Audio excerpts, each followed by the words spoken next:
Oh, lovely. Hello, everyone, and welcome to 2022's No Beard Shakespeare rendition of Love's Labour's Lost.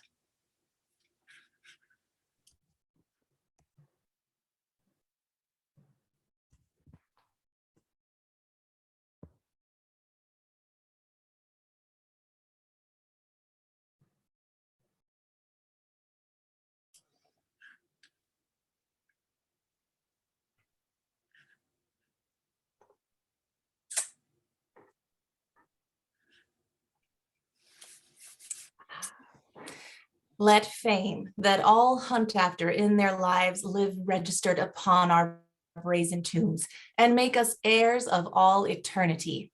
Therefore, brave conquerors, for so you are, that war against your own affections, Navarre shall be the wonder of the world.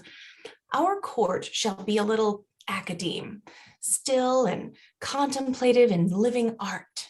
You three, Berowne, Dumaine, and Longaville, have sworn for 3 years' term to live with me, my fellow scholars, and to keep those statutes that are recorded in this schedule here. Your oaths are passed, and now subscribe your names that his own hand may strike his honor down that violates the smallest branch herein. If you are armed to do so as sworn to do, subscribe to your deep oaths and keep it too. I am resolved. 'Tis but a 3 years fast. The mind shall banquet, though the body pine. My loving lord, Dumaine is mortified. To love, to wealth, to pomp, I pine and die with all these living in philosophy. So much, dear liege, I have already sworn. That is to live and study here 3 years, but there are other strict observances, as to not see a woman in that term, which I hope is not enrolled there. And 1 day in a week to touch no food, the which I hope is not enrolled there, and then to sleep but 3 hours in the night and not be seen to wink of all the day, which I hope is not enrolled there. Oh, these are barren tasks, too hard to keep, not to see ladies, study, fast, not sleep. Your oath is passed to pass away from these. Let me say no, my liege, and if you please, I only swore to study with your grace and stay here in your court for 3 years' space.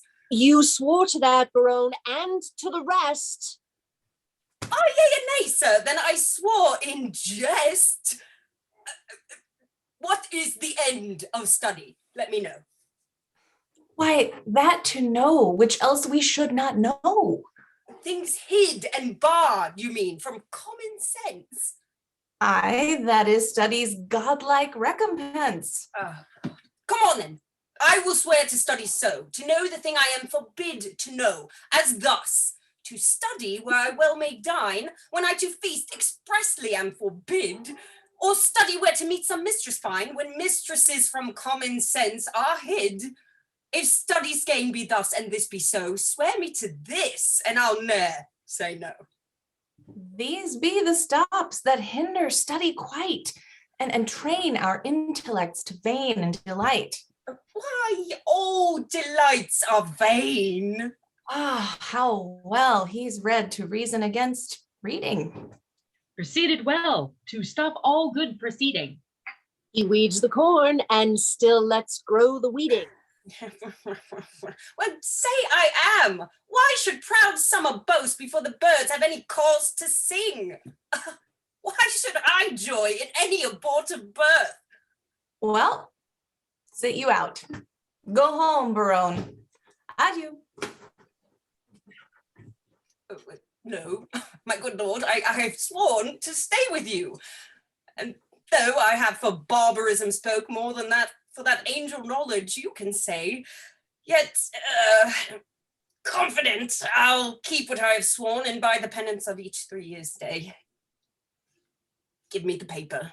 let me read the same, and to the strictest decrees I'll write my name. How well this yielding rescues thee from shame. Item, that no woman shall be seen within a mile of my court. Hath this been proclaimed? 4 days ago. Let's see the penalty. On pain of losing her tongue.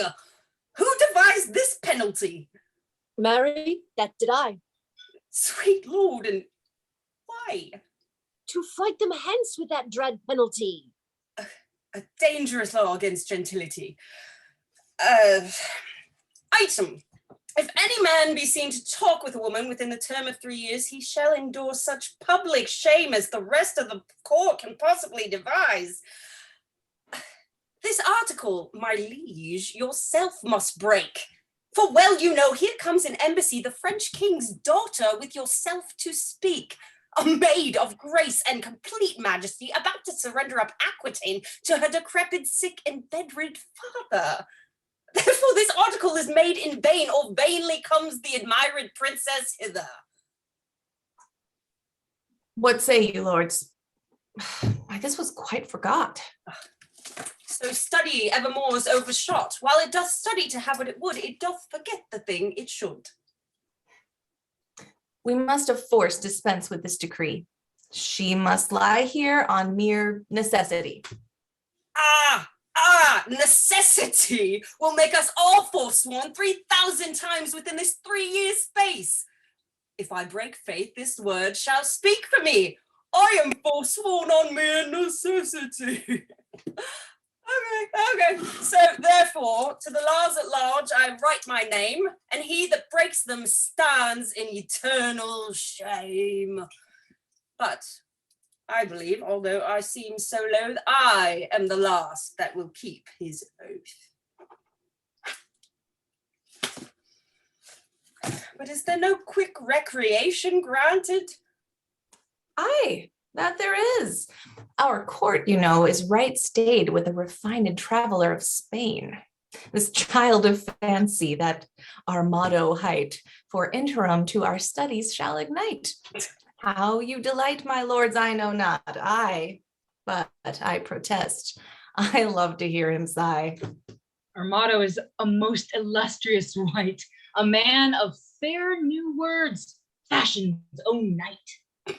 Costard, the swain and he shall be our sport. And so to study 3 years is but short. Which is the king's own person? This fellow, what wouldst? I myself reprehend his own person, for I am his grace's constable. But I would see his own person in flesh and blood. This is he. Signor Armé commends you. There's villainy abroad. This letter will tell you more. Sir, the contempts thereof are as touching me. A letter from the magnificent Armado. The matter is to me, sir, as concerning Jaquenetta. The matter of it is, I was taken with the matter. In what manner? I was seen with her in the manor house, sitting with her upon the form, and taken following her into the park, which put together is in manner and form following. Now, sir, for the manner, it is the manner of a man to speak to a woman, for the form in some form. Will you hear this letter with attention? As we would hear an oracle. Great deputy, the Welkins vicegerent and sole dominator of Navarre. My soul's earth god and body's fostering patron. Not a word of Costard yet. So it is. It may be so, but if he say it is so, he is in telling true, but No words. No words. So it is. Besieged with melancholy, I did commend the black oppressing humor to the most wholesome physic of thy health-giving air, and, as I am a gentleman, betook myself to walk. Now for the ground which I mean I walked upon. It is called the park. Then for the place where I mean I did encounter that obscene and most preposterous event that draweth from my snow white pen the ebon-colored ink, there did I see that low-spirited swain, that base minnow of thy mirth, Me? that unlettered, small knowing soul, Me. that shallow vassal, Still me? of which, as I remember, high Costard, Oh, me. sorted and consorted, contrary to thy established, proclaimed edict, With a wench. with a female, or for thy more sweet understanding, a woman. Him I, as my ever esteemed duty pricks on me, have sent to thee to receive the meed of punishment by thy sweet grace's officer, Anthony Dull, a man of good repute, carriage, bearing, and estimation. Me, and shall please you, I am dull. Thine, in all compliments of devoted and heart-burning heat of duty, Don Adriano de Armado. This is not so well as I looked for, but the best I ever heard. Aye, the best for the worst. But, Sirrah, what say you to this? Sir, I confess the wench. Did you hear the proclamation? I do confess much of the hearing of it, but little of the marking of it. It was proclaimed a year's imprisonment to be taken with a wench. I was taken with none, sir. I was taken with a damsel. Well, it was proclaimed damsel. There was no damsel neither, sir. She was a virgin. It is so very true, for it was proclaimed virgin. If it were, I deny her virginity. I was taken with a maid. This maid will not serve your turn, sir. This maid will serve my turn, sir. Sir, I will pronounce your sentence. You shall fast a week with bran and water. I had rather pray a month with mutton and porridge. And Don Armado shall be your keeper. My Lord Berowne, see him delivered o'er. And go we, lords, to put in practice that which each to other hath so strongly sworn. I'll lay my head to any goodman's hat. These oaths and laws will prove an idle scorn. Sarah, come on. I suffer for the truth, sir. For true it is, I was taken with Jaquenetta, and Jaquenetta is a true girl, and therefore welcome the sour cup of prosperity. Affliction may one day smile again. Until then, sit thee down, sorrow. Act 1, Scene 2, enter Armado and Mote, his page. Boy, what sign is it when a man of great spirit grows melancholy? A great sign, sir, that he will look sad. Why sadness in one and the self? Sadness is one and the self same thing, dear Eve. No, oh Lord, sir, no. How canst thou part sadness and melancholy, my tender Juvenal? By a familiar demonstration of the working, my tough signor. Why, tough signor? Why, tender juvenile? I spoke it, tender Juvenal, as the congruent epiteton pertaining to thy young days, which women nominate tender. And I, tough signor, as an epithet title to your old time, which we may name tough. Pretty and apt. How mean you, sir? I pretty and my saying apt, or I apt and my saying pretty? Thou pretty because little. Little pretty because little, wherefore apt. And therefore apt because quick. Speak you this in my praise, master. On thy condign praise. I will praise a Neil with the same praise. What? That an eel is ingenious? That an eel is quick. I do say thou art quick in answers. Thou heats my blood. I have promised to study 3 years with the king. You may do it in an hour, sir. I will hereupon confess I am in love.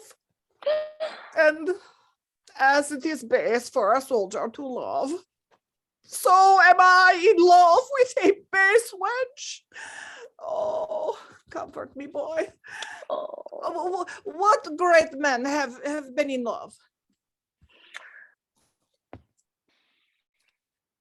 Hercules, master? Oh, most sweet Hercules. More authority, dear boy, name more. And sweet child, let them be men of good repute and carriage. Samson, master. He was a man of good carriage. Great carriage, for he carried the whole town gates on his back like a porter. And he was in love. Oh, well, neat, Samson. Huh? Strong joint, Samson. Oh, I am in love too. Who was the Samson to love, my dear Mote? A woman, master. Of what complexion? Oh, of the seawater green, sir. Is that one of the 4 complexions? As I have read, sir, and the best of them too. Boy,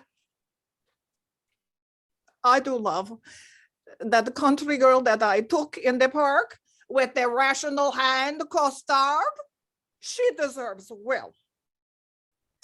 To be whipped, and yet a better love than my master. Sing, boy. My spirits grow heavy in love. And that's a great marvel. Loving a light wench. I say, sing. Oh, forbear till this company be past. Sir, the king's pleasure is that you keep Costard safe, and you must suffer him to take no delight, but he must fast 3 days a week. For this damsel I must keep her at the lodge.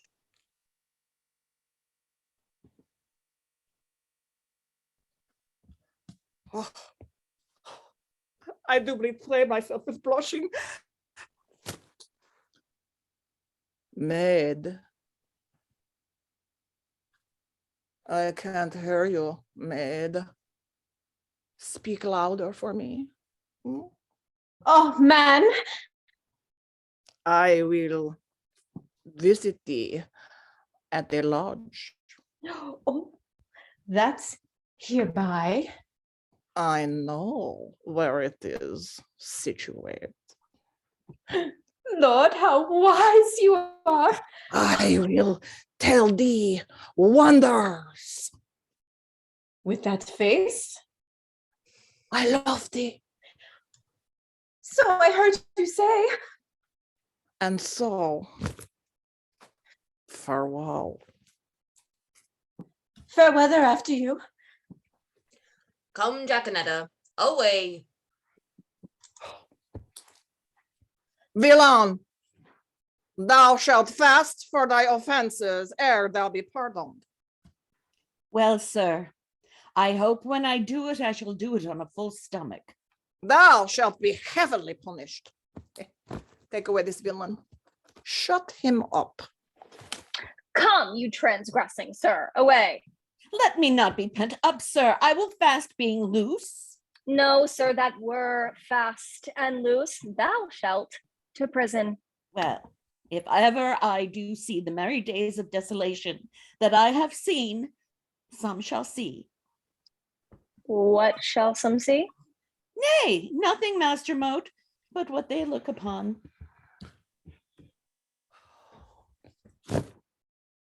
I do affect the very ground which is base, where her shoe, which is base, are guided by her foot, which is base of doth tread. Oh, I shall be forsworn, which is a great argument of falsehood, if I love. And how can that be true love, which is falsely attempted? Oh, love is a devil. There is no evil angel but love. Cupid's butt shaft is too hard for Hercules' club, and therefore too much at odds for a Spaniard's rapier. His disgrace is to be called boy, but his glory is to subdue men. Adieu, valor, rust, rapier, be still drum, for your manor is in love. Yea, he love it. Devise wit, write pen, for I am for whole volumes in folio. Act 2, Scene 1. Enter the Princess of France with 3 attending ladies, Rosaline, Mariah, and Katherine, Boyet, and other lords. Now, madam, summon up your dearest spirits. Consider who the king, your father, sends, to whom he sends, and what's his embassy. Yourself, held precious in the world's esteem, to parley with the sole inheritor of all perfections that a man may owe, matchless Navarre, the plea of no less weight than Aquitaine, a dowry for a queen. I am less proud to hear you tell my worth than you much willing to be counted wise in spending your wit in the praise of mine. But now to task the tasker, good Boyet, you are not ignorant all telling fame, doth noise abroad Navarre hath made a vow.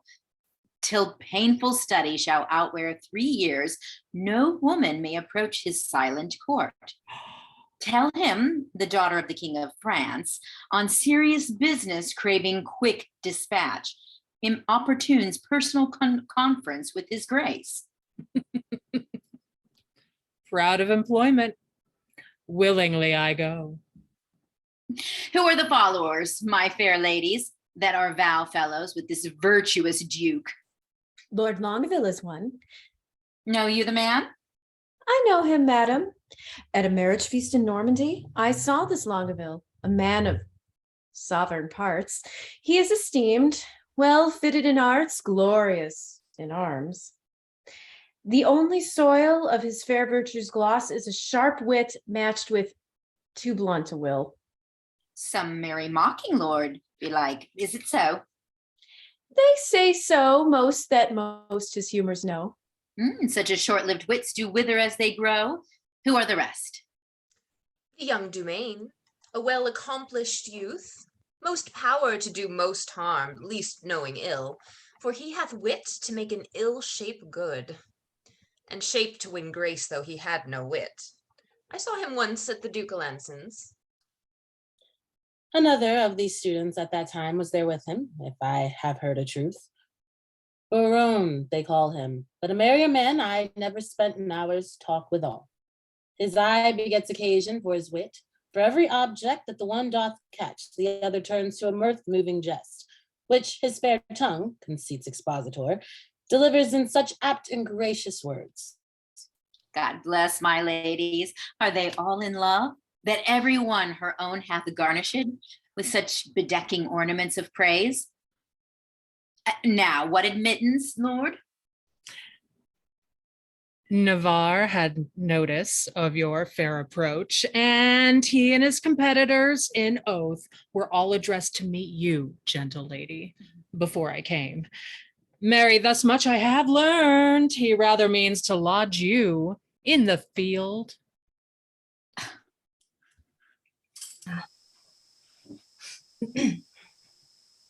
Fair princess, welcome to the court of Navarre. Fair, I give you back again, and welcome, I have not yet. The roof of this court is too high to be yours, and welcome to the wide fields too base to be mine. Well, you shall be welcome, madam, to my court. I will be welcome then. Conduct me thither. Hear me, dear lady, I have sworn an oath. I hear your grace hath sworn out housekeeping, but pardon me, I am too sudden bold. To teach a teacher ill beseemeth me. Vouchsafe to read the purpose of my coming and suddenly resolve me in my suit. Oh, madam, I will, if suddenly I may.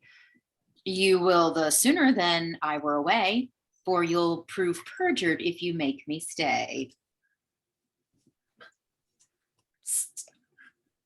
Did I not dance with you in Brabant once?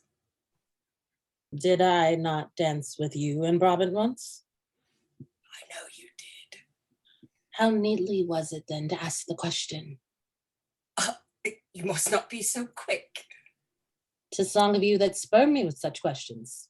Oh, your wit's too hot and speed's too fast. 'Twill tire. Not till it leave the rider in the mire. What time of day? The hour that fools should ask. Oh, how fair before your mask. Fair for the face it covers. And send you many lovers. Amen. So you be none. Oh, nay then, will I be gone? Madam, your father here doth intimate the payment of 100,000 crowns, being but the 1/2 of entire sum dispersed by my father in his wars. But say that he or we, as neither have, received that sum, yet there remains unpaid 100,000 more, in surety of the which one part of Aquitaine is bound to us. If then the king your father will restore, but that 1/2 which is unsatisfied, we will give up our right in Aquitaine and hold up fair friendship with his majesty. But that it seems he purposeth. You do the king my father too much wrong, and wrong the reputation of your name, in so unseeming to confess receipt of that which hath so faithfully been paid. I do protest I never heard of it, and if you prove it, I'll repay it back or yield up Aquitaine. We arrest your word. Boyet, you can produce acquaintances for such a sum from special officers?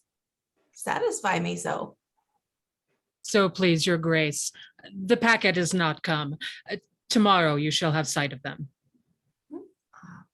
Meantime, receive such welcome at my hand as honor, without breach of honor, may make tender of thy true worthiness. And you may not come, fair princess, within my gates, but here without you shall be so received as you shall deem yourself lodged in my heart. Sweet health and fair desires consort your grace. Thy own wish I thee in every place. Lady, I will commend you to mine own heart. Pray you, do my commendations. I would be glad to see it. Ugh, I would you heard it groan. Is the fool sick? Sick at the heart. Alack, let it blood. Would that do it good? My physic says I. Oh, you prick it with your eye. No point, with my knife. God save thy life. And yours from long living. I cannot stay. Thanksgiving.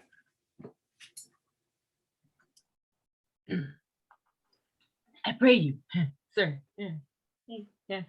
A word. What lady is that same? The heir of Alençon, Katherine, her name. Oh, gallant lady. Oh, monsieur. Very well. I beseech you, a word. What is she in the white? A woman sometimes, and you saw her in the light. I desire her name. She hath but one for herself. To desire that were a shame. Pray you, sir, whose daughter. Her mother's, I have heard. God's blessing on your beard. Oh, good sir, be not offended. She is an heir of Falconbridge. Maria. Nay, my collar has ended. She is a most sweet lady. Psst, what's her name in the cap? Rosaline, by good hap. Is she wedded or no?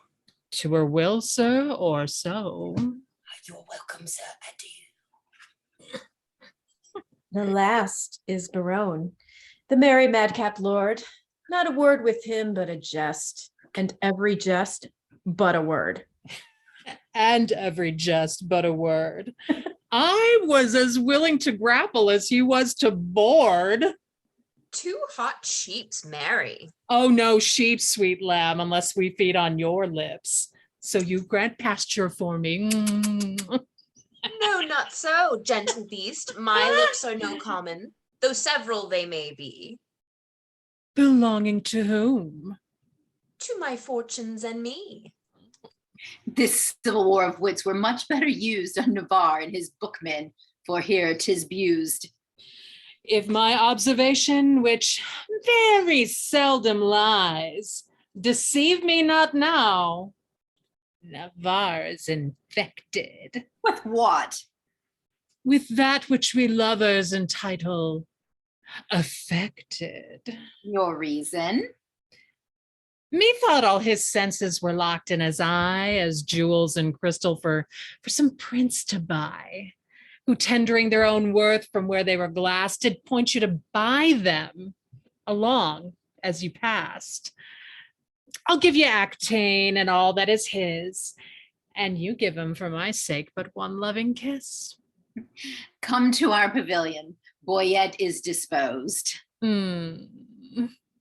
I only have made a mouth of his eye by adding a tongue, which I know will not lie. Thou art an old love-monger, and speakest skillfully. He is Cupid's grandfather, and he learns news of him. Do you hear, my mad wenches? No. What then do you see? Aye, our way to be gone. You are too hard for me. Act 3, Scene 1. Enter Braggart, Armado, and Mote. Warble, child. Make passionate my sense of hearing.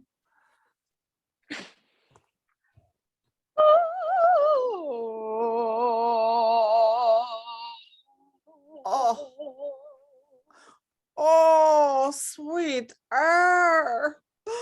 Gold tenderness of jars.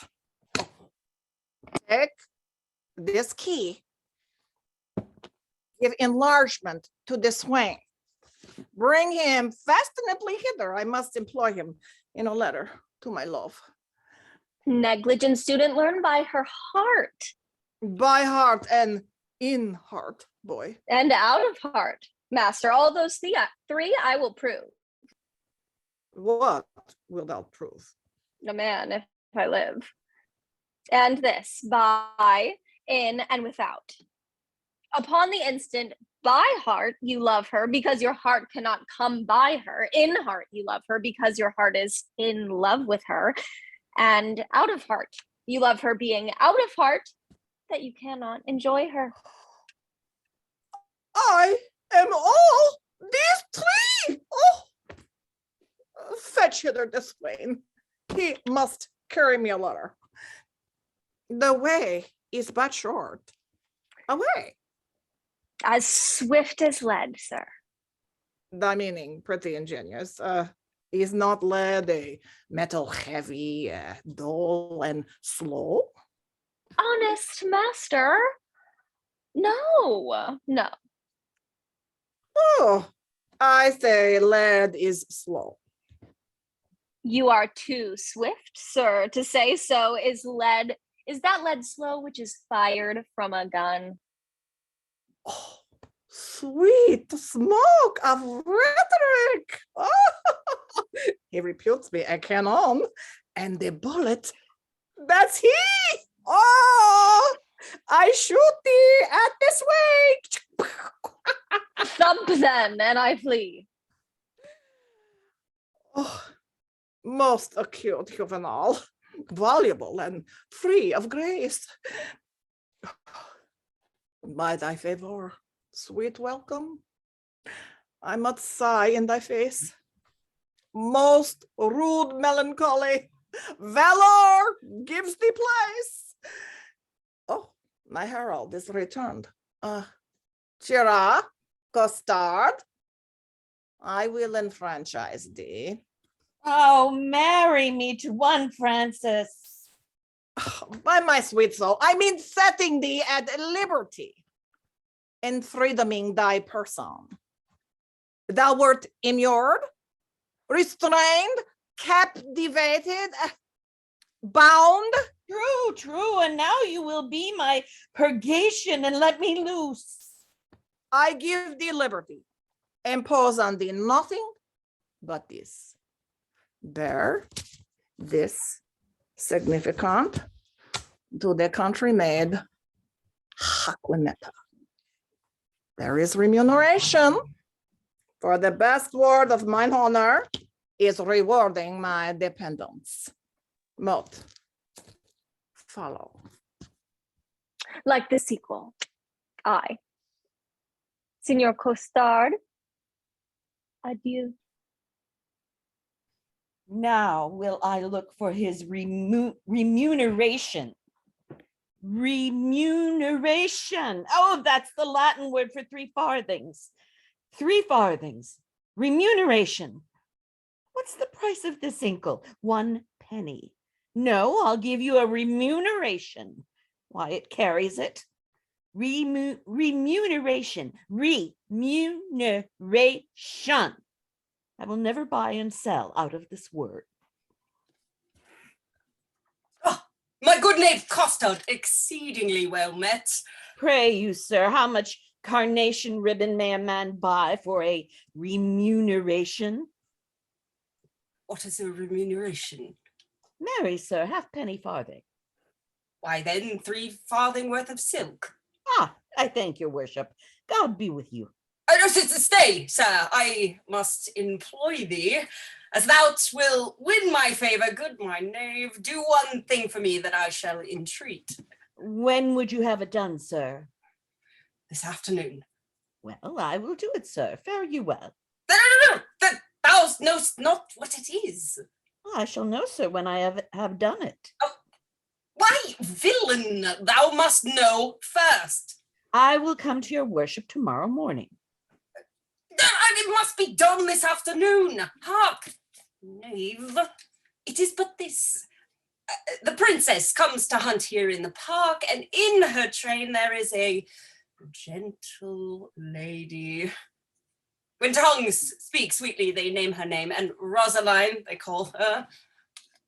Ask for her, and to her true hand see thou do commend this sealed up counsel. Oh, there's thy remuneration. Remuneration.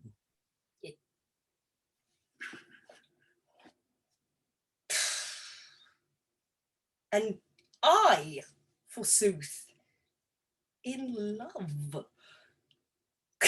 I, that have been love's whip, a very beadle to a humorous sigh, a critic, nay, a night watch constable.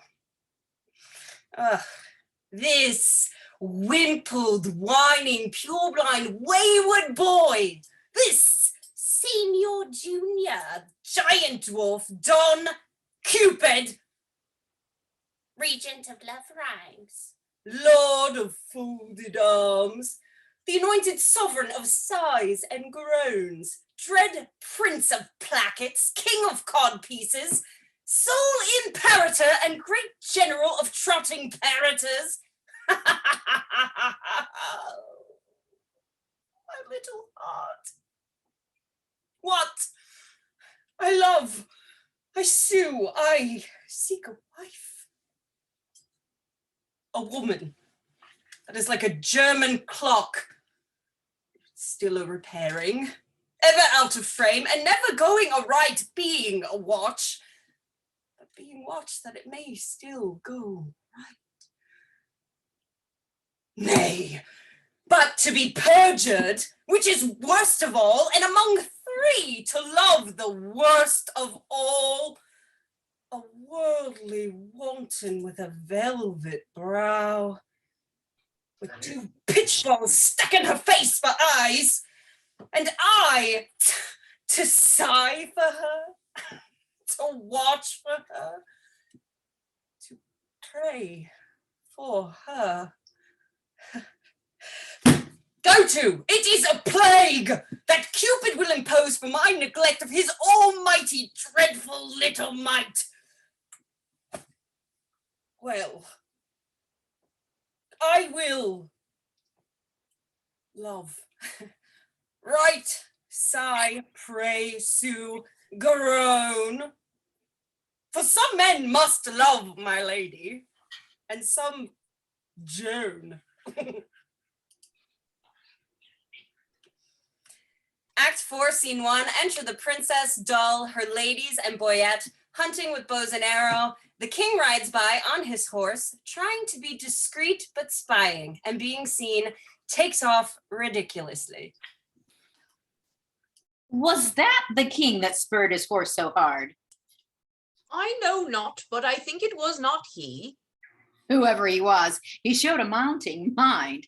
Ladies, today we shall have our dispatch. On Saturday, we will return to France. Now, Constable, my friend, where is the bush that we must stand in and play the murderer in? Hereby, upon the edge of yonder forest, a stand where you may make the fairest shoot. I think, my beauty, I am fair that shoot, and thereupon thou speakest the fairest shoot. Pardon me, madam, for I meant not so. Oh, short-lived pride. Not fair? Alack for woe. Yes, madam, fair. Nay, never paint me now. Where fair is not, a praise cannot mend the brow. As I praise alone, now seek to spill the poor dear's blood that my heart means no ill. Ah, here comes some member of the Commonwealth. God dig you den all. Pray you, which is the head lady?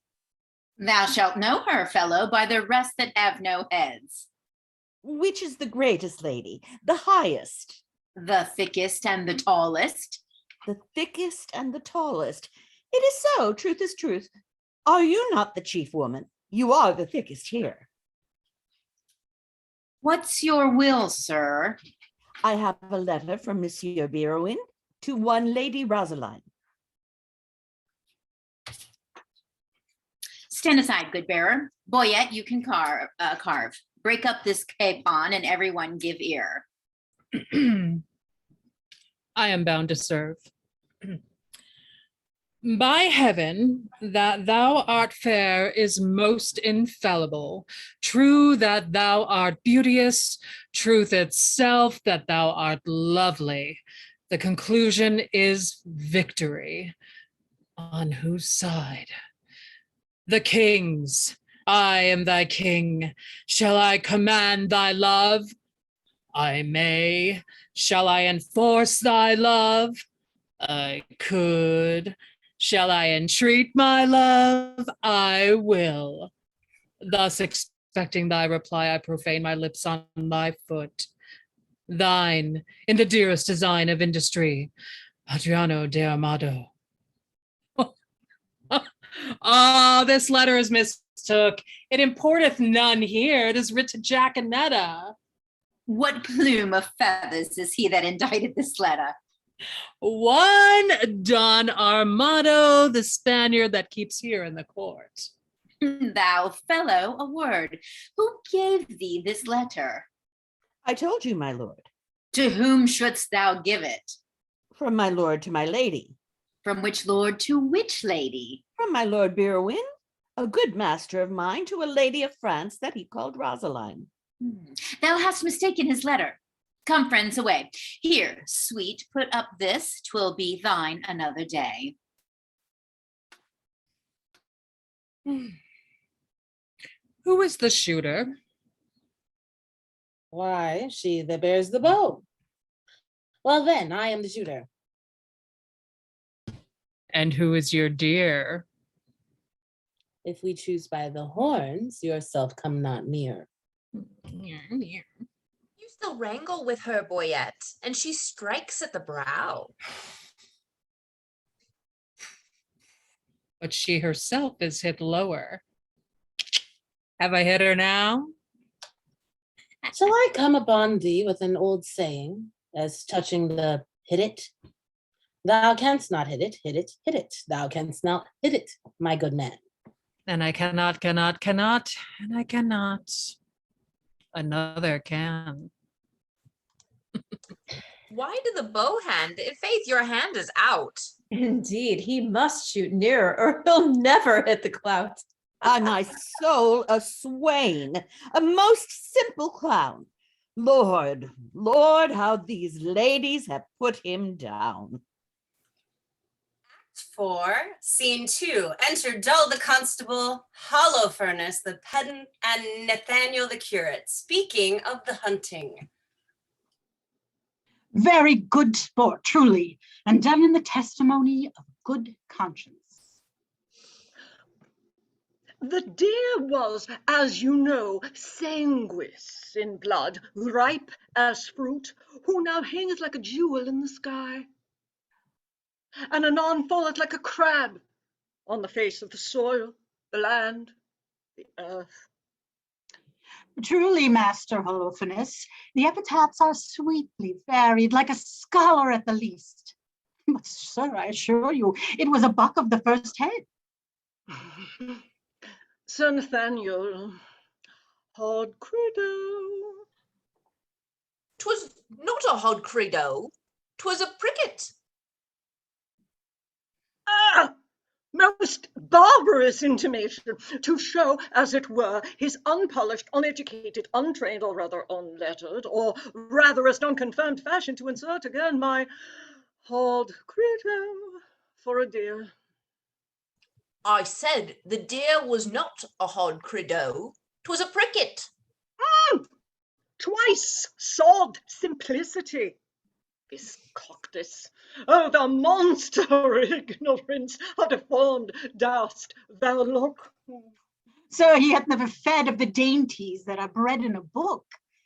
He hath not eat paper, as it were. He hath not drunk ink. His intellect is not replenished. He is only an animal, only sensible in the duller parts. And such barren plants are set before us that we thankful should be, which we of taste and feeling are for those parts that do fructify in us more than ye. 'Tis true indeed, you two are bookmen. And I say besides, that was a pricket that the princess killed. God comfort thy capacity. Sir Nathaniel, will you hear an extemporal epitaph on the death of the deer? And to humor the ignorant, call I the deer the princess Hilda Pricket? Purge, good Master Holofernes, purge. The prayerful princess pierced and pricked a pretty pleasing pricket. Some say a sore, but not a sore, till now made sore with shooting. The dogs did yell, put air to the sore. Then sorrel jumps from thicket, or pricket saw, or else sorrel, the people fall a-hooting. A rare talent. If a talent be a claw, look how he claws him with a talent.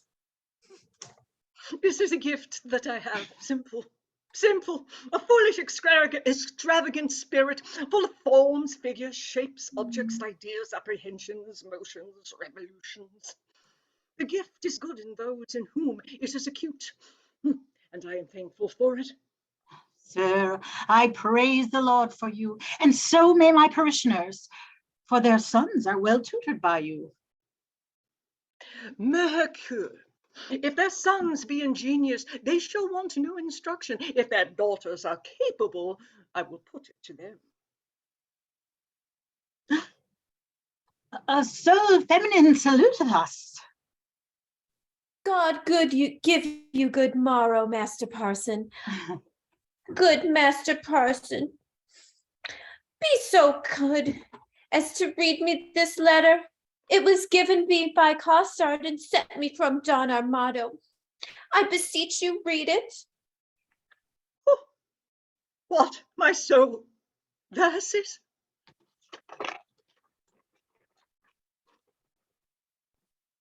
Aye, sir, and very learned.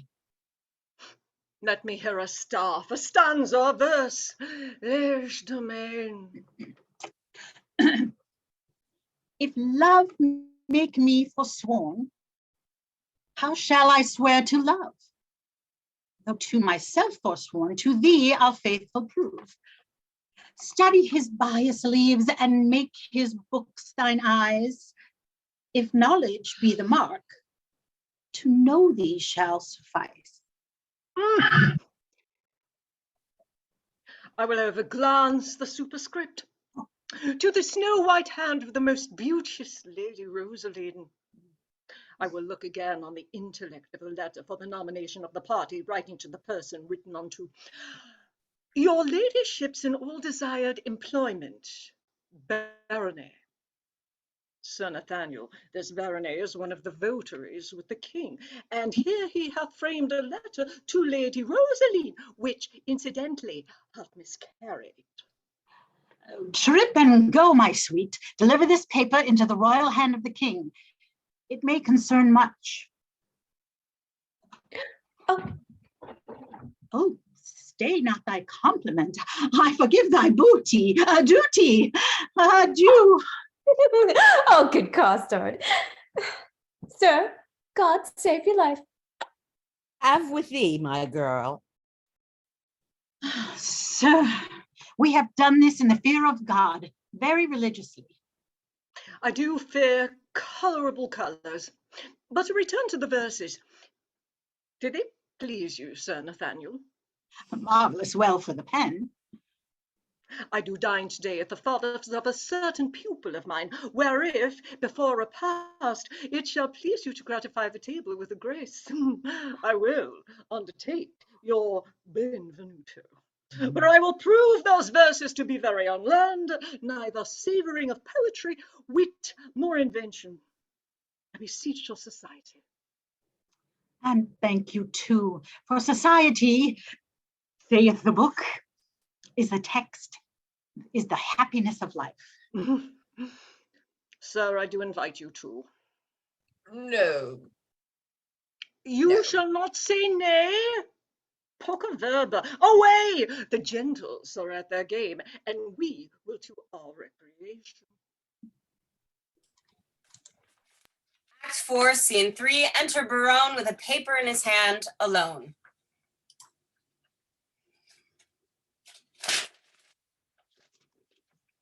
The king, he's hunting the deer. I am coursing myself. Well, set thee down, sorrow. For so they say the fool said, and so say I, and I, the fool. God. Will not love. Pah! If I do, hang me. Ah, fate, I will not. Oh, but her eye. Ah, well, I do nothing in the world but lie, and lie in my throat. My heaven, I do love, and it has taught me to rhyme and to be melancholy. And here is a part of my rhyme, and here, my melancholy. She has one of my sonnets already. The clown bore it, the fool sent it, and the lady hath it. Sweet clown, sweeter fool, sweetest lady. Oh God, by the world, I would not care a pin if the other three were in. Here comes one with a paper. Oh God, give him grace to groan. Ay me. By heaven, proceed, sweet Cupid. Thou thumped him with a bird bolt under the left cap in faith secrets. So sweet a kiss the golden sun gives not to those fresh morning drops upon the rose as thy eye beams. When their fresh rays have smote the night of dew that on my cheeks down flows, nor shines the silver moon one half so bright through the transparent bosom of the deep as doth thy face. Through the tears of mine, give light. Do but behold the tears that swell in me. Ah, Queen of Queens, how far dost thou excel? No thought can think, nor tongue of mortal tell. How shall she know my griefs? Ah, I'll drop the paper. Sweet leaves, shade folly. Who is he comes here? Oh.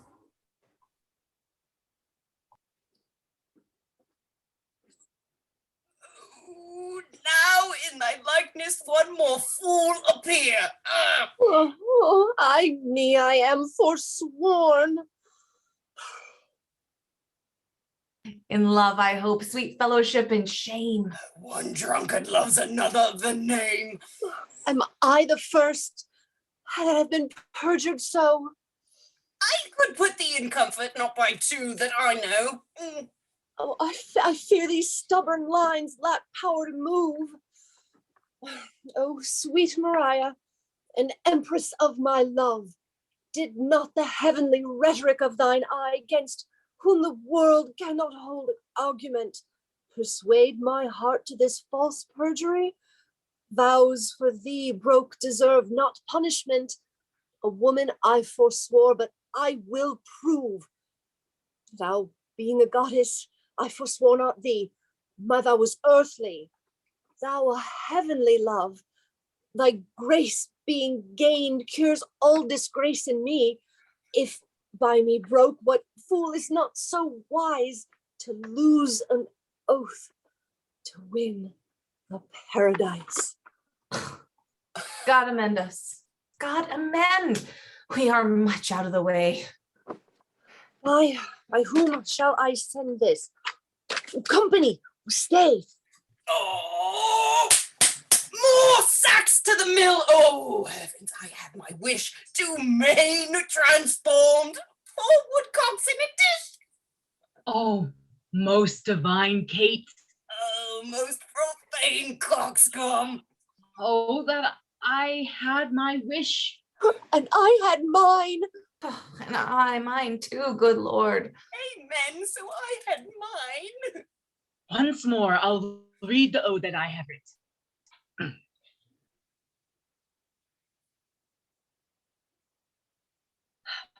On a day, alack the day, love whose month is ever May, spied a blossom passing fair, playing in the wanton air.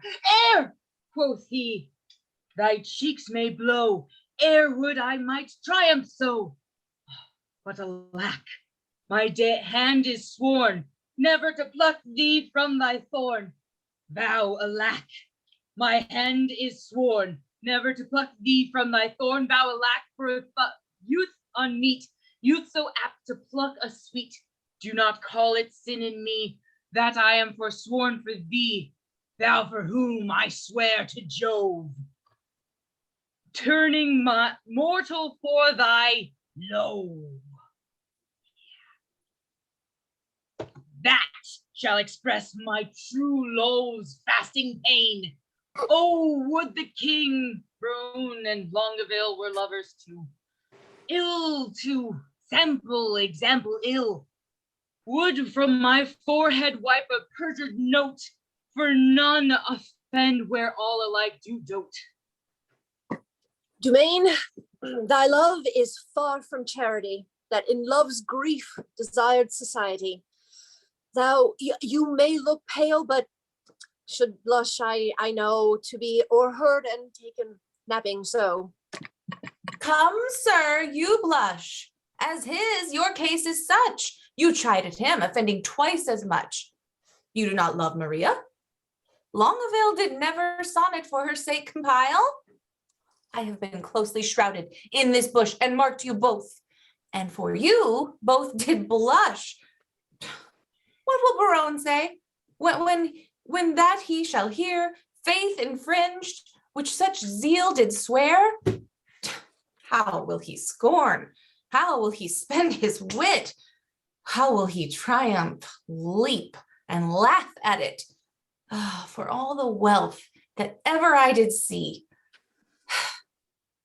I would not have known him so much by me. Ha ha! Now step I forth to whip hypocrisy. Good heart, what grace hast thou to reprove these worms for loving that art most in love? Your eyes do make no coaches. In your tears there is no certain princess that appears. But are you not ashamed? Nay, are you not all three of you to be this much o'ershot? Oh, me, with what strict patience have I sat to see a king transform into a gnat? Where lies thy grief? Oh, tell me, good Dumaine, and gentle Longaville, where lies thy pain? And where, my lieges? All about the breast. Ah, a coddle! Oh! Too bitter is thy jest. Are we betrayed thus to thy overview? Not you to me, but I betrayed by you. I that am honest. I that hold it a sin to break the vow I am engaged in.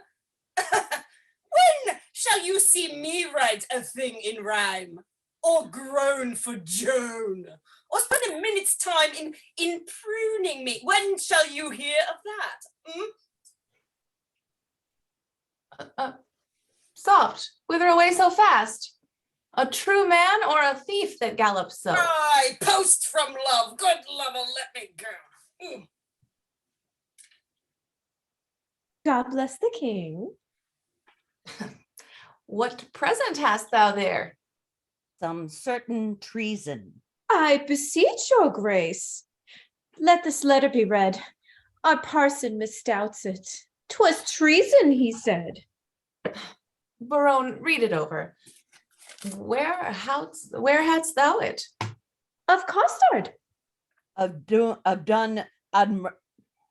Adremadio. Don Adremadio. How now? What is in you? Why dost thou tear it? A toy. My liege, a toy. Your grace needs not fear it. Oh, it did move him to passion, and therefore, let's hear it. It's Berowne's writing. Here is his name. Horse and loggerhead, you were born to do me shame. Guilty, my lord, guilty. I confess, I confess. What? You three fools lacked me fool to make up the mess. He, and you, my liege. And I are pick purses in love, and we deserve to die. And now the number is more. True, we are four. Hence, sirs, away. Walk aside the true folk, and let the traitors stay.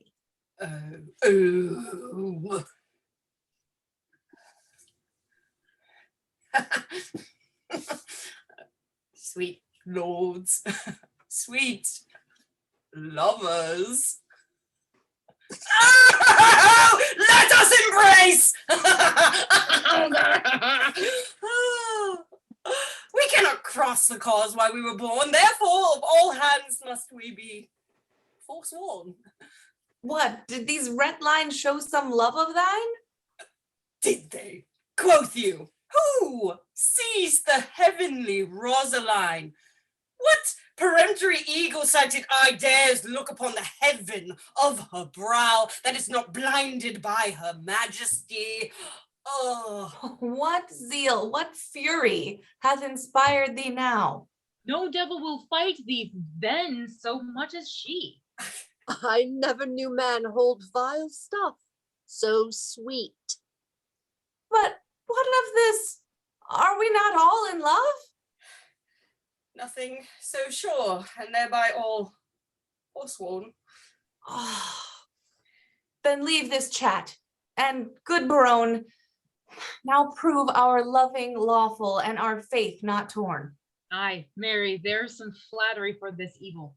Oh, there's some authority how to proceed, some tricks, some quillets, how to cheat the devil. Some salve for perjury. 'Tis more than need. We have made a vow to study, lords, and in that vow we have forsworn our books. But love, first learned in a lady's eyes, which gives to every power a double power, it adds a precious seeing to the eye. Never durst poet touch pen to write until his ink were tempered with love's sighs. From women's eyes this doctrine I derive. They are the books, the arts, the academes that show, contain, and nourish all the world. Then fools we were to these women to forswear, or keeping what is sworn, we will prove fools for wisdom's sake, a word that all men love, or woman's sake, by whom we men are men. Let us lose our oaths to find ourselves, or else we lose ourselves to keep our oaths. Saint Cupid then, and soldiers to the field. Oh. Shall we resolve to woo these girls of France? Oh, and win them too. Let us devise some entertainment for them in their tents.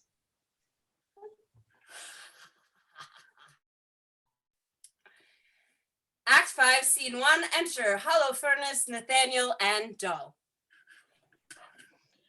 I praise you, good God, for you, sir. Your reasons at dinner have been sharp and sententious, pleasant without scurrility, witty without affection, learned without opinion, and strange without heresy.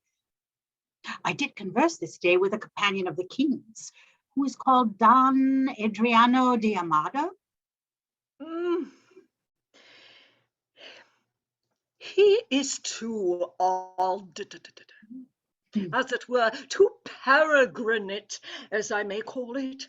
He draweth out the thread of his verbosity finer than the staple of his argument.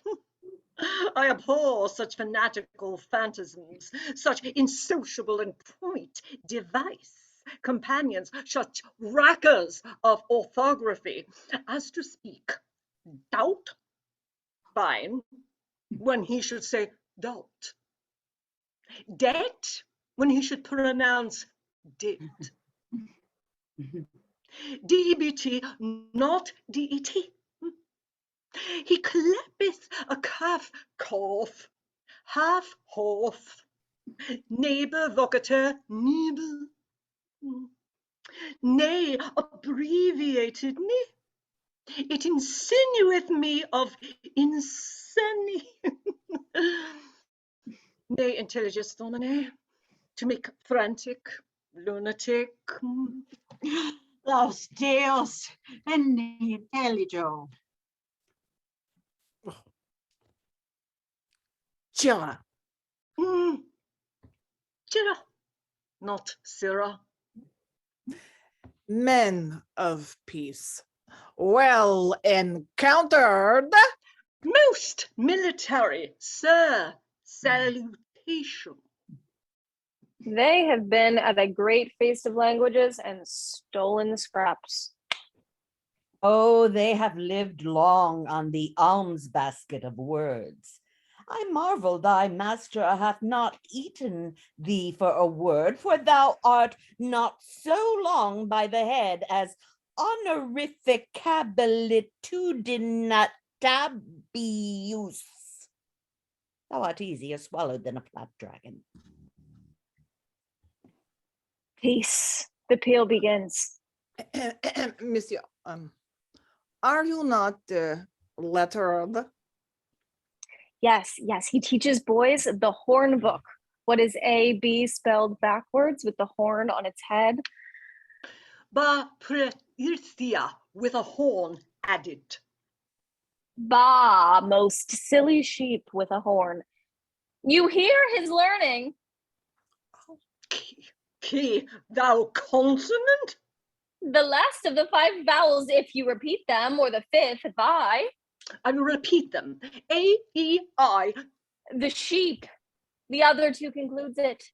O, U. Now, by the salt wave of the Mediterranean, a sweet touch, a quick venue of wheat. Oh, it rejoices my intellect. True wheat. Offered by a child to an old man, which is wit old. Thou dispute like an infant. Go whip thy gig. Lend me your horn to make one, and I will whip about your infamy. Unu mesita, a gig of cuckold's horn. And I had but 1 penny in the world. Thou shouldst have it to buy gingerbread. Hold, there is the very remuneration I had of thy master. Otsman, preambulate. We will be singled from the barbarous. Do you not educate youth at the church house on the top of the mountain? I do. Sans question. Sir, it is the king's most sweet pleasure and affection to congratulate the princess at her pavilion in the posteriors of this day, which the rude multitude call the afternoon. The posterior of the day. Most generous, sir, is liable, congruent, and measurable for the afternoon. The word is well called. Chose sweet and apt. I do assure you, sir, I do assure. Some certain special honors it pleases his greatness to impart to Armado, a soldier, a man of travel that hath seen the world. But let that pass. The very all of it is, but sweetheart, I do implore secrecy, that the king would have me present the princess, sweet Chuck, with some delightful ostentation or show or pageant or antique or firework. Now, understanding that the curate and your sweet self are good at this such interruptions and sudden breaking out of mirth, as it were, I have acquainted you with all to the end to crave your assistance. Sir, you shall present before her the 9 worthies. Some show in the posterior of this day to be rendered by our assistance. Where will you find men worthy enough to present them? Yourself, myself, and this gallant gentleman, this swain, because of his great limb or joint, shall pass Pompey the Great, the page, Hercules. Pardon, sir. Error. He is not quantity enough for that worthy's thumb. He is not so big as the end of his club. Shall I have an audience? He shall present Hercules in minority. His enter and exit shall be strangling a snake, and I will have an apology for that purpose. An excellent device, so if any of the audience hiss, you may cry, "Well done, Hercules, thou art crushest the snake." That is the way to make an offense gracious, though few have the grace to do it. For the rest of the worthies, I shall play 3. Myself. Thrice worthy gentleman. Shall I tell you a thing? We will have, if this fetch not, an antique. I beseech you, follow. Via, Goodman Dull, thou hast spoken no word all this while. Nor understood none neither, sir. Most dull, honest dull. 2. Our sport. Act 5, Scene 2. Enter the ladies, Princess, Rosaline, Katherine, and Mariah with letters and gifts and much laughter. Oh, sweethearts, we shall be rich ere we depart. If farings come thus plentifully in, look you what I have from the loving king. Madam, came nothing else along with that? Nothing but this. Yes, so much love in rhyme. Writ both sides, the leaf, margent, and all. But Rosaline, you have a favor too. Who sent it, and what is it? I would you knew. And if my face were but as fair as yours, my favor were as great. Be witness this. Nay, I have verses too. I think Berowne, I am compared to 20,000 fairs. Oh, he hath drawn my picture in his letter. Oh, that your face were not so full of O's. But Katherine, what was sent to you from fair Dumaine? Madam, this glove. Ooh. Did he not send you two? Yes, madam, and moreover, some 1,000 verses of a faithful lover, a huge translation of hypocrisy, vilely compiled, profound simplicity. This.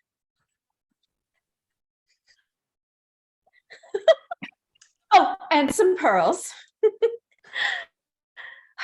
The letter is too long by half a mile. I think no less. Do I not wish it in heart the chain were longer and the letter short? We are wise girls to mock our lovers so.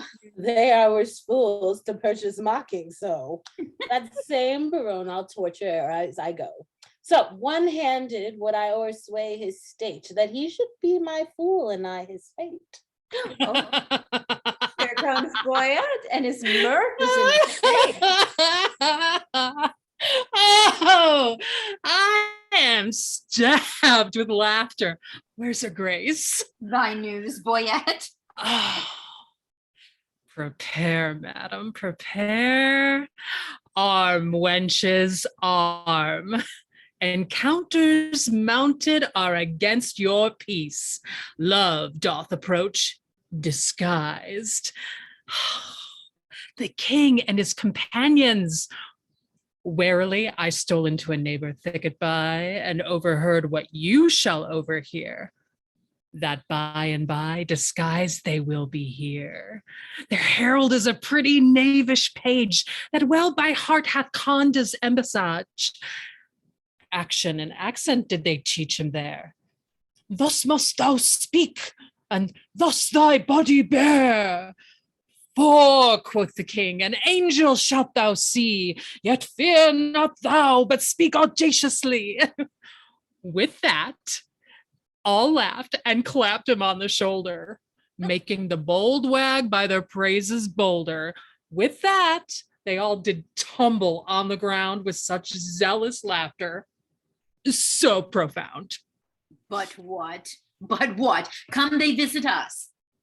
They do, and are apparelled thus, like Muscovites or Russians, as I guess. Their purpose is to parley, to court and dance, and everyone his love feat will advance unto his several mistress, which they'll know by factor several which they did bestow. And will they so? The gallants shall be tasked. For ladies, we will every one be masked, and not a man of them shall have the grace, despite of suit, to see a lady's face. Hold, Rosaline, this favor thou shalt wear, and then the king will court thee for his dear. Hold, take thou this, my sweet, and give me thine. So shall Berowne take me for Rosaline. And change you favors too. So shall your loves woo contrary, deceived by these removes. Come on then, where are the favors most in sight?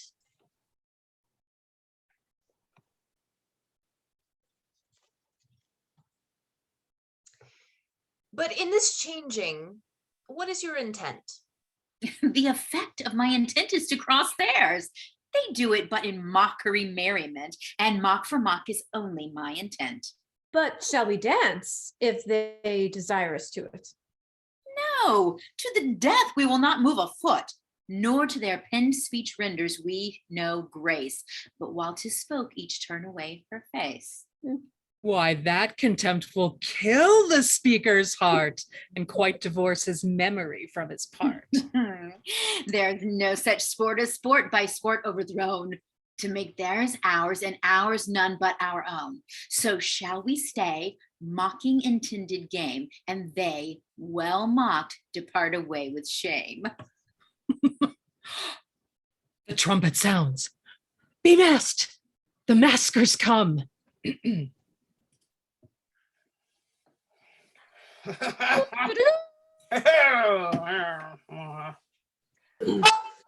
Oh, the richest beauties on the earth, a holy parcel of the fairest dames that ever turned their backs to mortal views. The eyes, villain, the eyes.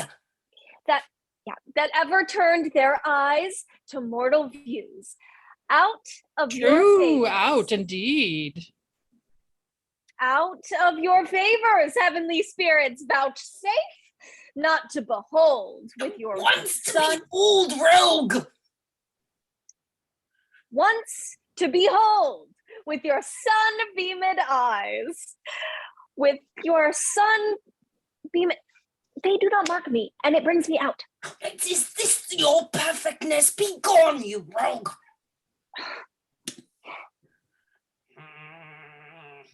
What would these strangers know their minds, Boyet? If they do speak our language, 'tis our will know what they would. What would you with the princess? Nothing but peace and gentle visitation. What would they, say they?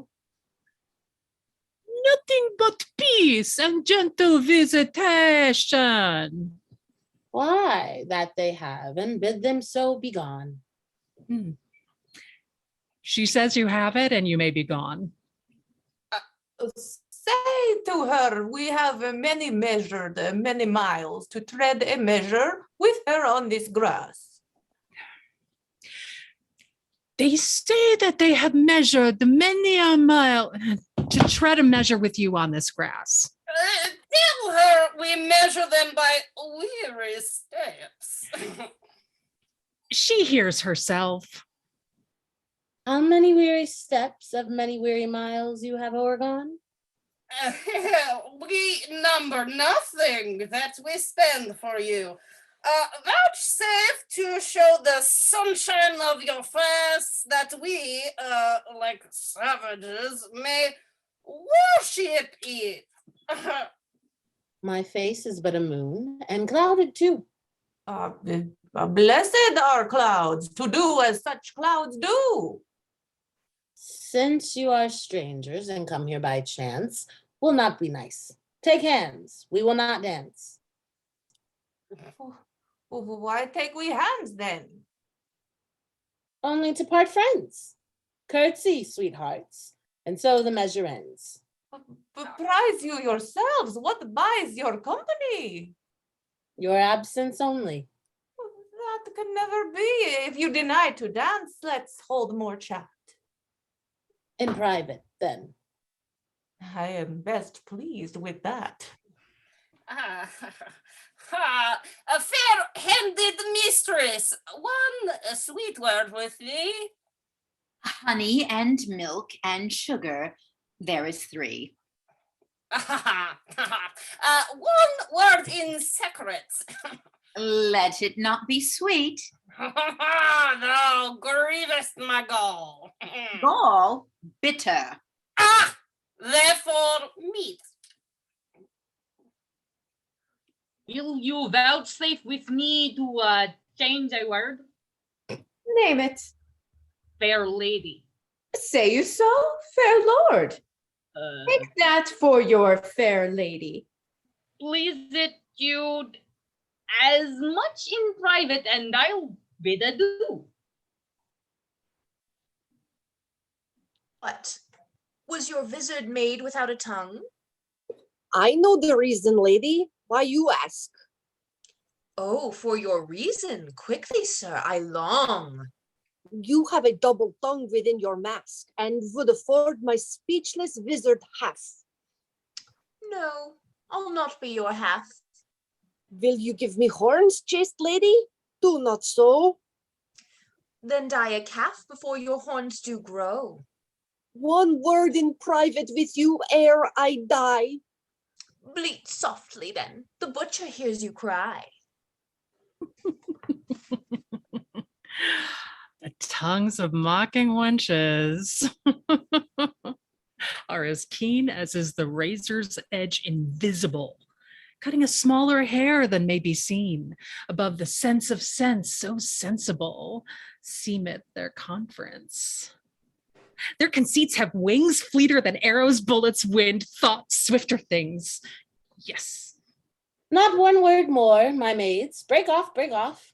By heaven, all dry beaten with pure scoff. Well, mad wenches, you have simple wits.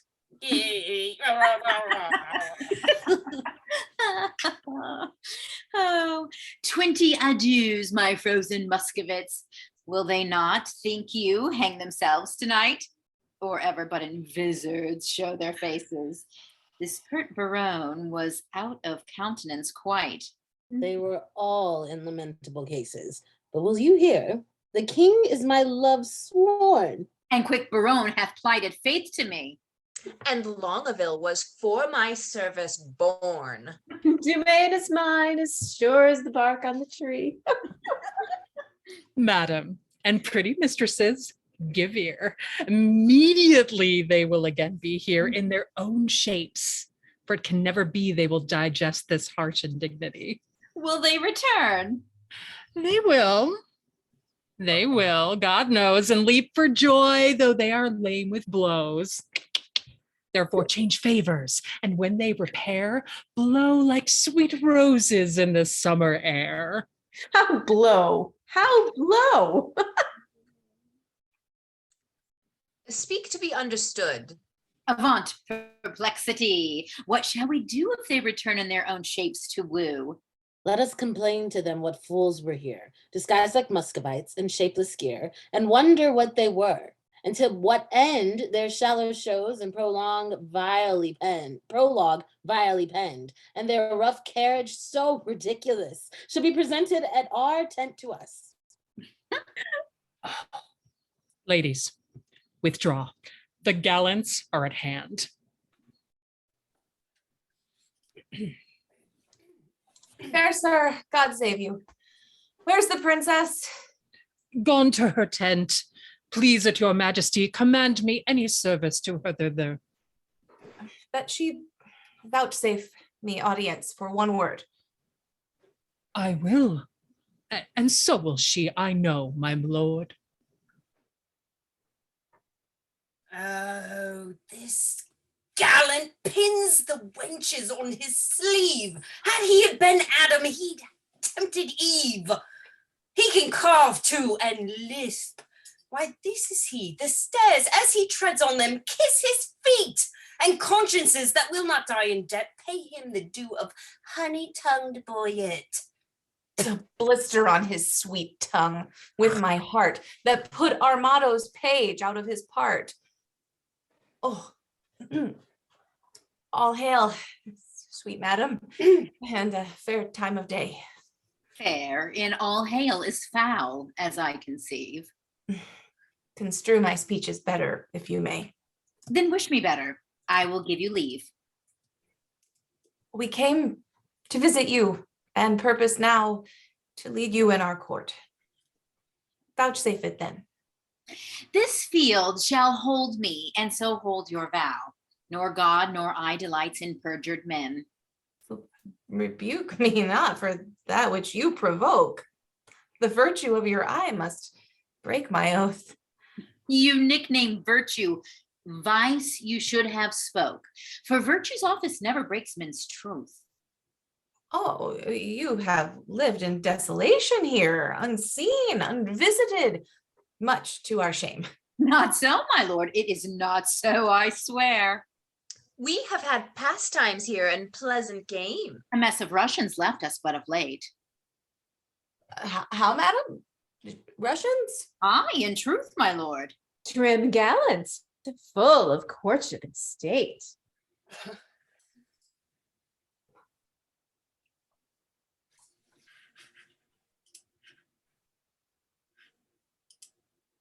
Oh, Rosaline. What's she saying?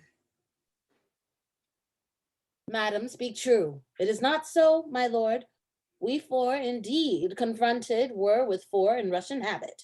Here they stayed an hour and talked apace, and in that hour, my lord, they did not bless us with one happy word. I dare not call them fools, but this I think, when they are thirsty, fools would fain have drink. This jest is dry to me. Gentle sweet, your wits make wise things foolish. Your capacity is of that nature that to your huge store, wise things seem foolish and rich things seem poor. This proves you wise and rich, for in my eye... I am a fool and full of poverty. But that you take with what doth you to you belong. It were a fault to snatch words from my tongue. I am yours and all that I possess. All the full mine? I cannot give you less. Which of the visors was it that you wore? Where? When? What visor? Why demand you this? There, then, that visor, that superfluous case that hid the worse and showed the better face. We're descried. They'll mock us now downright. Let us confess and turn it into a jest. Amazed, my lord? Why looks your highness sad? Seasick, I think, coming from Muscovy. God. Thus pour the stars down plagues for perjury. Here I stand, lady. Dart thy skill at me. Thrust thy sharp wit quite through my ignorance. Cut me to pieces with thy keen conceit, and I will wish thee nevermore to dance, nor nevermore in Russian habit wait. Oh, never will I trust to speeches penned, nor to the motion of a schoolboy's tongue, nor never come in visit to my friend, nor woo in rhyme like a blind harper's song. I do forswear this, and here I protest, henceforth my wooing mind shall be expressed. And to begin Wench, so God help me, law, my love to thee is sans crack or flaw. Sans, I pray you. Yet I have a trick of the old rage. Bear with me, I am sick. I'll leave it by degrees. Soft, let us see. Right! Lord have mercy on those three. They are infected. In their heart it lies. They have the plague and caught it of your eyes. These lords are visited. You are not free, for the Lord's tokens on you I do see. No, they are free that gave these tokens to us. God, our states are forfeit. Seek not to undo us. It is not so. For how can this be true, that you stand forfeit, being those that sue? Oh, peace, for I will not have to do with you. Nor shall not, if I do as I intend. Speak for yourselves, my wit is at an end. Teach us, sweet madam, for our rude transgression, some fair excuse. The fairest is confession. Were not you here, but even now disguised? Madam, I was. When you then were here, what did you whisper in your lady's ear? That more than all the world I did respect her. When she shall challenge this, you will reject her. Well, upon mine honor, no. Peace, peace forbear. Your oath once broke, you force not to forswear. Despise me when I break this oath of mine. I will, and therefore keep it. Rosaline, what did the Russian whisper in your ear? Madam, he swore that he did hold me dear as precious eyesight, and did value me above this world, adding thereto, moreover, that he would wed me or else die my lover. God give thee joy of him. The noble lord most honorably doth uphold his word. What mean you, madam? By my life, my troth, I never swore this lady such an oath. By heaven, you did.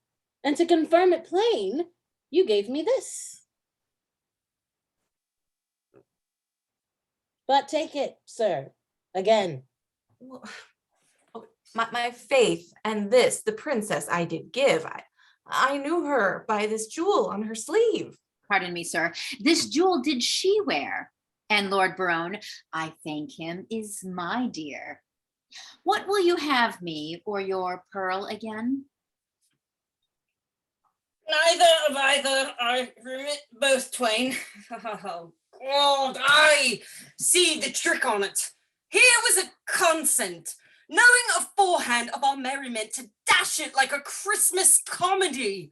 Some fairy tale, some please man, some slight zany, some mumble news, some trenchonite, some dick that smiles his cheeks and ears and knows the trick to make my lady laugh when she is disposed, told our intents, before which once disclosed, the ladies did change favors, and then we, following the signs, wooed by the sign of she. Now to our perjury, to add more terror, we are again forsworn in will and error. Oh Lord, sir, they would know whether the three worthy shall come in or no. What? Are there but three? No, sir, but it is very fine, for everyone presents three. And 3 times thrice is 9. Oh Lord, sir, the parties themselves, the actors, sir, will show whereuntil it doth amount. For mine own part, I am, as they say, but to perfect one man in one poor man. Pompey the Great, sir. Art thou one of the worthies? It pleased me to think me worthy of Pompey the Great. For mine own part, I know not the degree of the worthy, but I am to stand for him. Go, bid them prepare. We will turn it finely off, sir. We will take some care. Berowne, they will shame us. Let them not approach. We are shame-proof, my lord, and 'tis some policy to have one show worse than the king's and his company. I say they shall not come. Nay, my good lord, let me o'errule you now, that sport best pleases that doth least know how.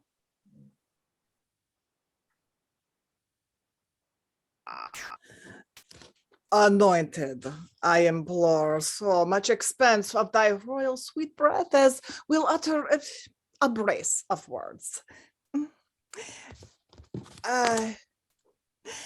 This is all one, my fair sweet honey monarch, for I protest, the schoolmaster is exceedingly fantastical, too vain, too vain.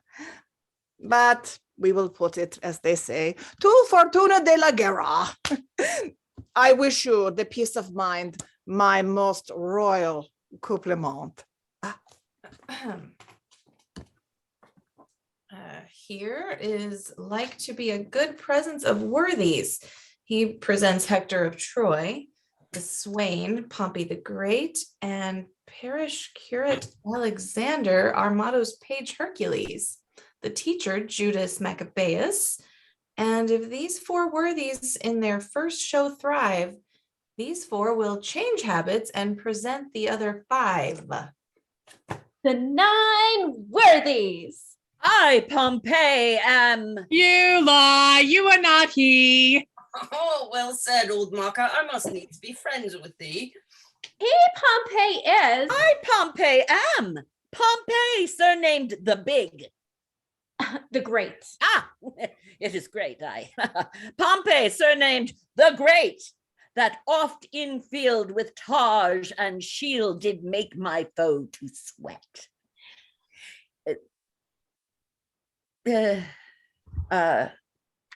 And traveling along this coast. Oh, and traveling along this coast, I here am come by chance. And lay my arms before the legs of this sweet lass of France. If your ladyship would say thanks, Pompey, I had done. Great thanks, great Pompey. 'Tis not so much worth, but I hope I was perfect. I made a little fault in great. My hat to a halfpenny, Pompey proves the best worthy. When in the world I lived, I was the world's commander.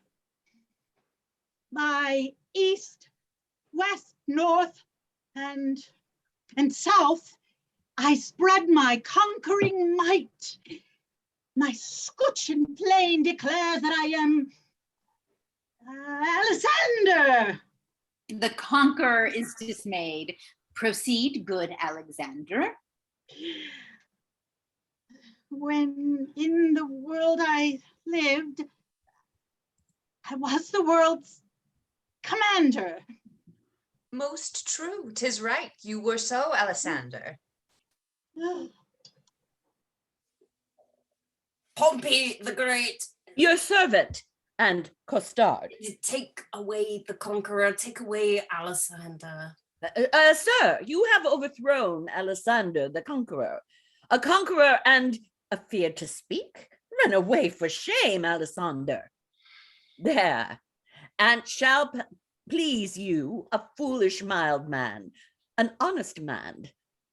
Look you, and soon dashed. He is a marvelous good neighbor, faith, and a very good bowler. But for Alexander, alas, you see how it is, little or parted. But there are worthies a-coming. Will speak their mind or in some other sort.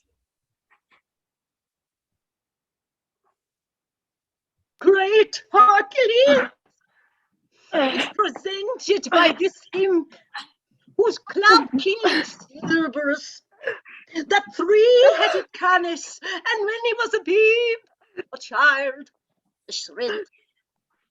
Thus did he strangle serpents in his manners. Quoniam he seemeth in minority, ergo I come. with this apology.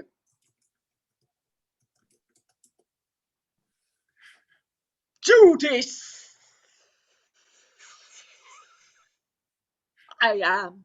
Oh, Judas! Not Iscariot, sir. Judas, I am. Yclept Maccabeus. Judas, I am. The more shame for you, Judas. What do you mean, sir? To make Judas hang himself. Again, sir, you are my elder.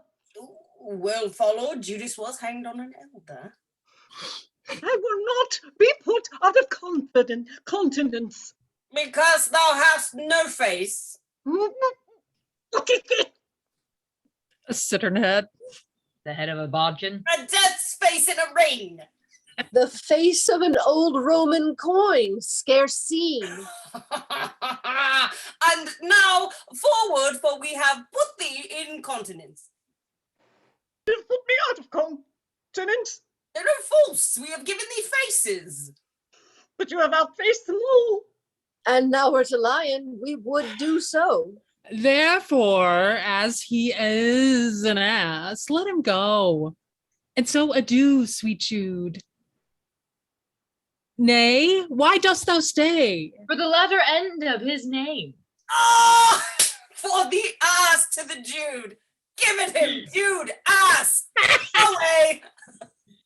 This is not generous, not gentle, not humble. A light for Monsieur Judas. It grows dark. He may stumble. Alas, poor Maccabeus, how hath he been baited? Oh, hide thy head, Achilles. Here comes Hector in arms. What? Is this Hector? His leg is too big for Hector's. Oh, more calf certain. This cannot be Hector. He's a god or a painter, for he makes faces. The omnipotent Mars of lances the Almighty gave Hector a gift. A gift of nutmeg. A lemon. Succa with cloves. No, cloven.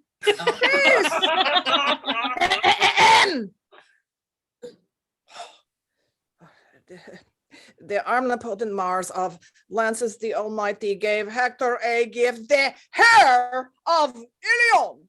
A man so breathed that certain he would fight, yea, from morn till night out of the pavilion.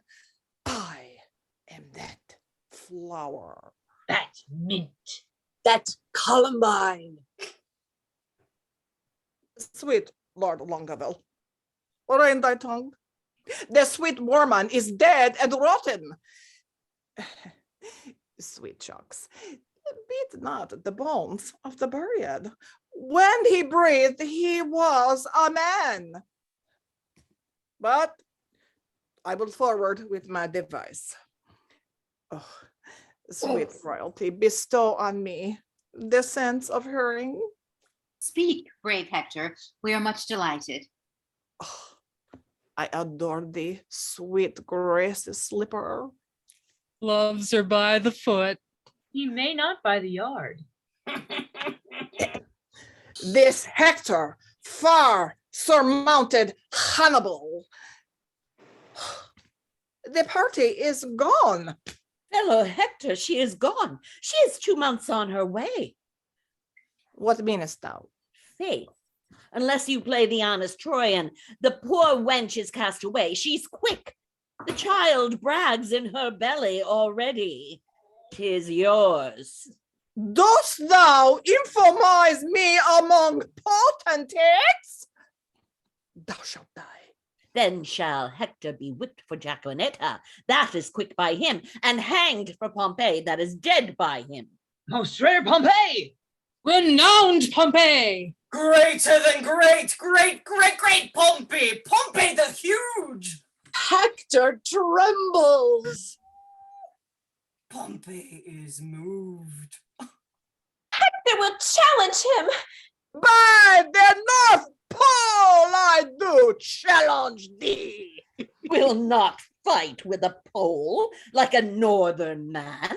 I'll slash. I'll do it by the sword. I pray you. Let me borrow my arms again. Room for the incensed worthies. I'll do it in my shirt. Most resolute Pompey. Master, let me take you a buttonhole lower. Do you not see Pompey is uncasing for the combat? What mean you? You will lose your reputation. Gentlemen and soldiers, pardon me. I will not combat in my shirt. You may not deny it. Pompey hath made the challenge. Sweet bloods by both may and will. What reason have you for it? The naked truth is this: I have no shirt. I'll be sworn. He wore none but a dishclout of Jaquenettas, and that he wears next his heart for a favor. God save you, madam. Welcome, good sir, but that thou interruptest our merriment. I am sorry, madam, for the news I bring is heavy in my tongue. The king, your father, Dead for my life.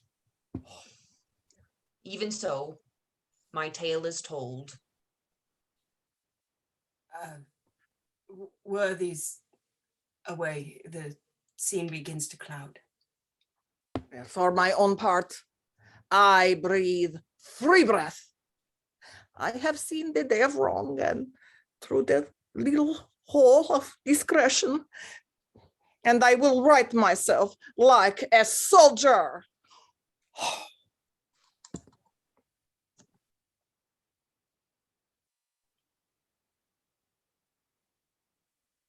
There's your majesty. Boyet, prepare. I will away tonight. Oh, madam, not so. I do beseech you stay. Prepare, I say. I thank you, gracious lords, for all of your fair endeavors and entreat, out of a new sad soul that you vouchsafe in your rich wisdom to excuse or hide the liberal opposition of our spirits. If overboldly we have borne ourselves in the converse of breath, your gentleness was guilty of it. Farewell, worthy lord. A heavy heart bears not a humble tongue. Excuse me so, coming too short of thanks for my great suit so easily obtained. The extreme parts of time extremely forms all causes to the purpose of his speed. And though the morning brow of progeny forbid the smiling courtesy of love, yet since love's argument was first on foot, let not the cloud of sorrow jostle it from what it purposed, since to wail friends lost is not by much so wholesome profitable as to rejoice at friends but newly found. I understand you not. My griefs are double. Honest, plain words best pierce the ear of grief, and by these badges understand the king. For your fair sakes have we neglected time, played foul with our oaths. Your beauty, ladies, hath much deformed us, fashioning our humours even to the opposite ends of our intents. Our love being yours, we to ourselves prove false by being once false forever to be true to those that make us both fair ladies. You. We have received your letters full of love, your favors, the ambassadors of love, and in our maiden council rated them at courtship, pleasant jest and courtesy. But more devout than this is in our respects have we not been, and therefore met your loves in their own fashion, like a merriment. Our letters, madam, showed much more than jest. So did our looks. We did not quote them so. Well, now at the latest minute of the hour, grant us your loves. A time, methinks, too short to make a world without end bargain in. No, my lord. Your grace is perjured much, full of dear guiltiness, and therefore this, if for my love, as there is no such cause, You will do aught. This shall you do for me. Your oath I will not trust, but go with speed to some forlorn and naked hermitage, remote from all the pleasures of the world. There stay until the 12 celestial signs have brought about an annual reckoning.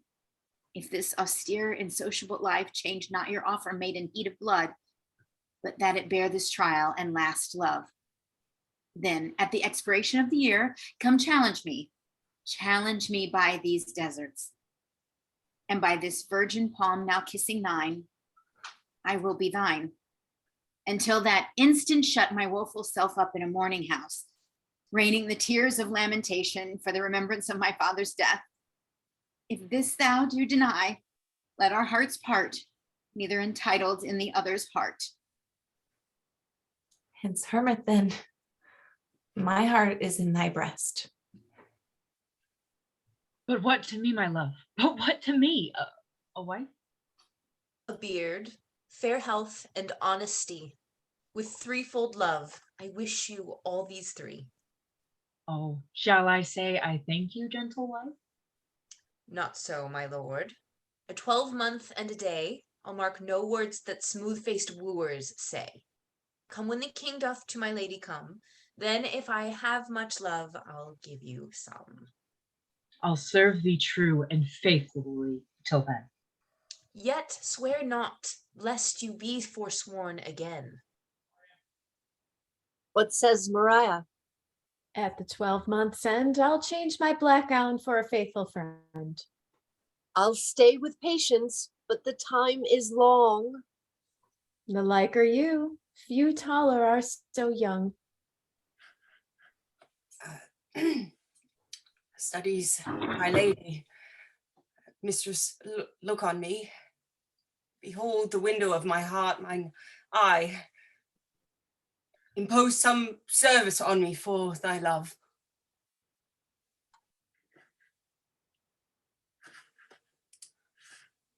Oft have I heard of you, my lord Berowne, before I saw you, and the world's large tongue proclaims you for a man replete with marks, which you on all the states will execute that lie within the mercy of your wit, and therewithal to win me, if you please, without the which I am not to be won.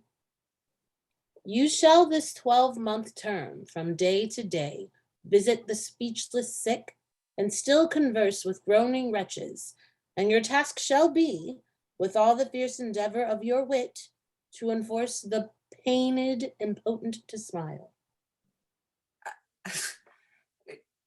To move wild laughter in the throat of death, it cannot be. It's impossible. Mirth cannot move a soul in agony. Why, that's the way to choke a gibbling spirit. Just prosperity lies in the ear of him that hears it, never in the tongue of him that makes it. Then, if sickly ears, defeated with the clamors of their own dear groans, will hear your idle scorns, continue then, and I will have you and that fault withal. A 12-month. Well, before what will befall, I'll jest 12-month in a hospital. Oh, God. A wooing doth not end like an old play. Jack hath not Jill. These ladies' courtesy might have well made our sport a comedy. Come, sir. It wants a 12-month and a day, and then 'twill end. That's too long for a play. All exit. Dull enters on the empty stage, looks around, and then sings The Owl and the Cuckoo. It sounds amazing. Time on stage is seen to pass during the song. At the song's end, the ladies return to the stage and remove their black cloaks. The women return, also changed from previous. A 12-month has passed. All exit except the 4 men and 4 ladies, who are now on opposite sides of the stage, and turn to face one another. A beat, and then lights. The end.